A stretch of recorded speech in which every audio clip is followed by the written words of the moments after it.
everyone fine. CM ಸ್ಥಾನಕ್ಕೆ ಸಂಬಂಧಪಟ್ಟಂತೆ ಕಾಂಗ್ರೆಸ್ನಲ್ಲಿ ಒಳಜಗಳ ಆರಂಭ ಆಗಿದೆ. ರಾಜ್ಯದಲ್ಲಿ ಸಿಎಂ ಕುರ್ಚಿಗಾಗಿ ಸಚಿವರು ಶಾಸಕರ ನಡುವೆ ಫೈಟ್ ಆರಂಭ ಆಗಿದೆ ಅಂತ ಜಗದೀಶ್ ಶೆಟ್ಟರ್ ಅವರು ಲೇವಡಿ ಮಾಡಿದ್ದಾರೆ. ಕಾಂಗ್ರೆಸ್ ಪಕ್ಷದಲ್ಲಿ ಇದೀಗ ಒಳಜಗಳ ಆರಂಭ ಆಗಿದೆ ಅಂತ ಲೇವಡಿ ಮಾಡಿದ್ದಾರೆ. ಕಾಂಗ್ರೆಸ್ ನಾಯಕರಲ್ಲಿ ಅವರವರ ಒಳಗೆ ಇದೀಗ ಫೈಟಿಂಗ್ ನಡೀತಾ ಇದೆ. ಆದರೆ ಸುಮ್ಮನೆ ಇವರೆಲ್ಲ ನಾವು ನಿಮ್ಮ ಜೊತೆಗೆ ಇದ್ದೀವಿ ಅಂತ ಸಿಎಂ ಅವರಿಗೆ ಹೇಳ್ತಾ ಇದ್ದಾರೆ. ಇವರ ಒಳಗೆ ಪರಸ್ಪರ ಒಬ್ಬರ ವಿರುದ್ಧ ಮತ್ತೊಬ್ಬರು ಎಲ್ಲರೂ ಕೂಡ ಕತ್ತಿ ಮಸಿಯೋದಕ್ಕೆ ಅಂತ ಆರಂಭ ಮಾಡಿದ್ದಾರೆ. ಈಗಾಗಲೇ ಯಾರು ಮುಖ್ಯಮಂತ್ರಿ ಆಗಬೇಕು ಅಂತ ಒಂದು ರೇಸ್ ಕೂಡ ಆರಂಭ ಆಗಿದೆ. ಆದರೆ ಅದು ಯಾವಾಗ ಸ್ಫೋಟ ಆಗತ್ತೆ ಅಂತ ಹೇಳೋದಕ್ಕೆ ಬರೋದಿಲ್ಲ.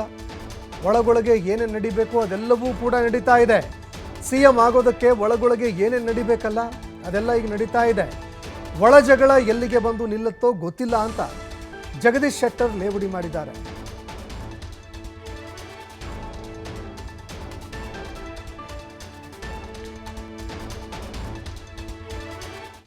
ಅವರೊಳಗೆ ಇನ್ ಫೈಟಿಂಗ್ ಇದೆ. ಇದು ಸುಮ್ಮನೆ ಎಲ್ಲರೂ ನಾವು ನಿಮ್ಮ ಜೊತೆ ಇದ್ದೇವೆ ಅಂತ ಸಿದ್ದರಾಮಯ್ಯವರು ಹೇಳ್ತಾ ಇದ್ದಾರೆ. ಆದರೆ ಒಳಗೊಳಗೆ ಕತ್ತಿ ಮೆಸಿಲಿಕ್ಕೆ ಚಾಲು ಮಾಡಿದ್ದಾರೆ ಪರಸ್ಪರ. ಹೀಗಾಗಿ ಈಗಾಗಲೇ ಯಾರು ಮುಖ್ಯಮಂತ್ರಿ ಆಗಬೇಕನ್ನೋದು ರೇಸ್ ಸ್ಟಾರ್ಟ್ ಆಗಿದೆ. ಇಂಟರ್ನಲ್ಲಿ ಇನ್ ಫೈಟಿಂಗ್ ಸ್ಟಾರ್ಟ್ ಇದೆ. ಯಾವಾಗ ಅದು ಸ್ಫೋಟ್ ಆಗ್ತದೆ ಹೇಳಿಕ್ಕೆ ಬರೋದಿಲ್ಲ. ಹೊರಗಡೆ ಮಾತ್ರ ನಾವು ಮುಖ್ಯಮಂತ್ರಿಗಳ ಪರವಾಗಿ ಅವರು 5 ವರ್ಷ ಮುಂದುವರಿಬೇಕು ಇದೆಲ್ಲ ಹೊರಗಡೆ ಸ್ಟೇಟ್ಮೆಂಟ್ ಅಷ್ಟೇ. ಬಟ್ ಇಂಟರ್ನಲ್ಲಿ ಏನೇನು ನಡಿಬೇಕು ಎಲ್ಲ ನಡೀತಾ ಇದೆ. ಹೀಗಾಗಿ ಕಾಂಗ್ರೆಸ್ಸಿನ ಈ ಒಂದು ಒಳಜಗಳ ಎಲ್ಲಿಗೆ ಬಂದು ಹತ್ತೋದು ಗೊತ್ತಿಲ್ಲ. ನೋಡು ವೇಟ್ ಮಾಡೋಣ, ವೇಟ್ ಆ್ಯಂಡ್ ಸಿ. ನಾ ಹೇಳಿದಿಲ್ಲ, ಅದು ಅವರೊಳಗೆ ಇನ್ ಫೈಟಿಂಗ್ ಇದೆ. ಇದು ಸುಮ್ಮನೆ